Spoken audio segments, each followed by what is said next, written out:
Before you even think about sinking your teeth into Blood of the Dawnwalker, stop.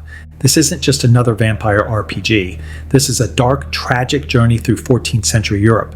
Its plague, its power, its pain. Welcome to Gaming Demon, the only channel that rips into games with the same energy you dose to stake a vampire lord. Today we're going deep on Blood of the Dawnwalker, and I do mean deep. We're talking lore, combat, exploration, mechanics, morality, and whether this game deserves your precious $60. Let's begin with the premise. You are Cohen, the world's first and only Dawnwalker, half man, half monster. And your sister, Lunka. She's dying. A supernatural plague has spread across the land, and you've got just 30 in-game days to find a cure or lose her forever. Every action you take, every quest, conversation, fight, or mistake moves the clock forward. There's no timer running in real time, but don't get comfortable. If you wander too far, help too many people, or just waste time exploring, Lunka's story ends. You're not here to save the world. You're here to save someone who means everything, and maybe, just maybe, lose yourself in the process.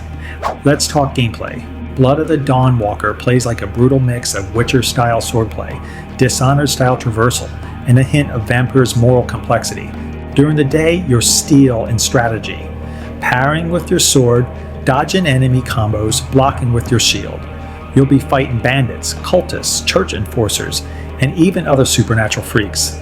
Combat is heavy, satisfying, and deadly. You're not a god. You're not overpowered. Every fight feels earned. But once the sun goes down, that's when the real power kicks in. As a vampire, you gain claws, blood magic, and teleportation abilities. You'll warp behind enemies, drain their blood mid-combat, and finish them with executions so violent they'd make a Mortal Kombat fan wince. And it's not just flash. These powers have weight. You have a blood meter that fuels your vampiric abilities, and you refill it by feeding. You'll constantly be deciding when to go loud, when to go stealthy, and when to just walk away. Speaking of feeding, this game lets you bite nearly anyone. Villagers, guards, quest givers. But that doesn't come without consequences. Murder the wrong person and towns will close their gates to you. Factions will hunt you. Rumors will spread. Even your appearance changes depending on how monstrous you become. It's not a morality slider, it's a reputation system. People will remember your actions, and they'll act accordingly. Now let's talk about the 30-day system. This mechanic is genius. Every major action pushes the day forward. You start on day 1 with time to plan, but by day 15, you're scrambling. Villages have burned, factions have risen. The world is changing, and you're still on the clock.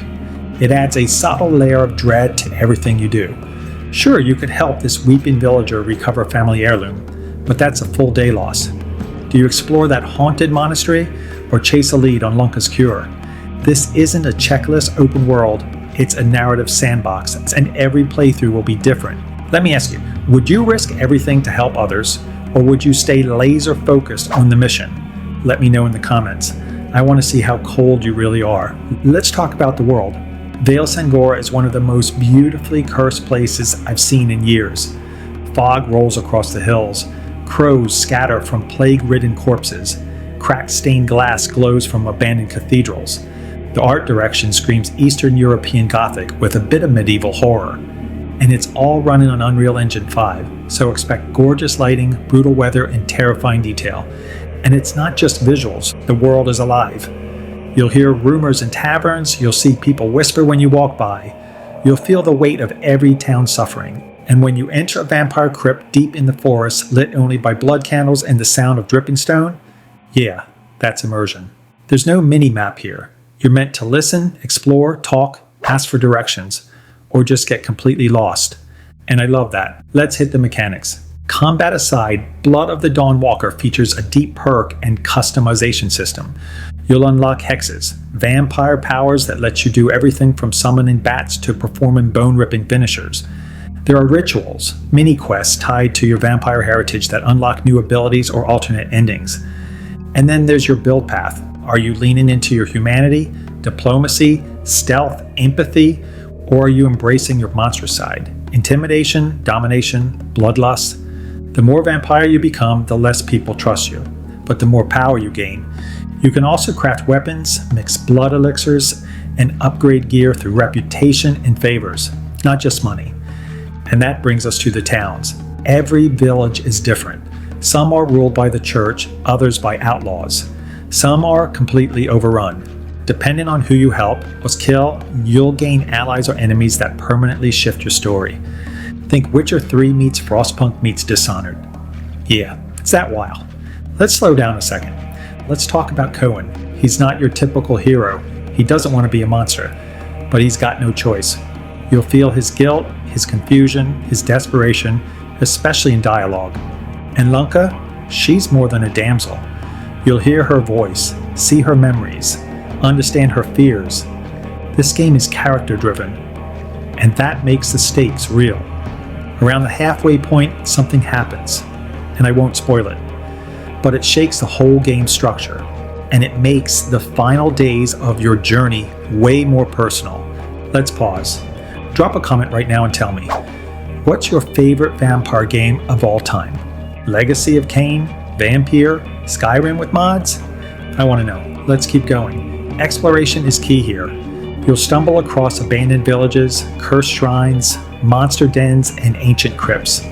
And every place has stories. Sometimes you find journals. Sometimes you find skeletons. Sometimes something finds you. There's no checklist. There's no go here to get the good ending. It's messy, organic, and that's what makes it special. Now, let's talk concerns. This is still in development. Some animations are stiff.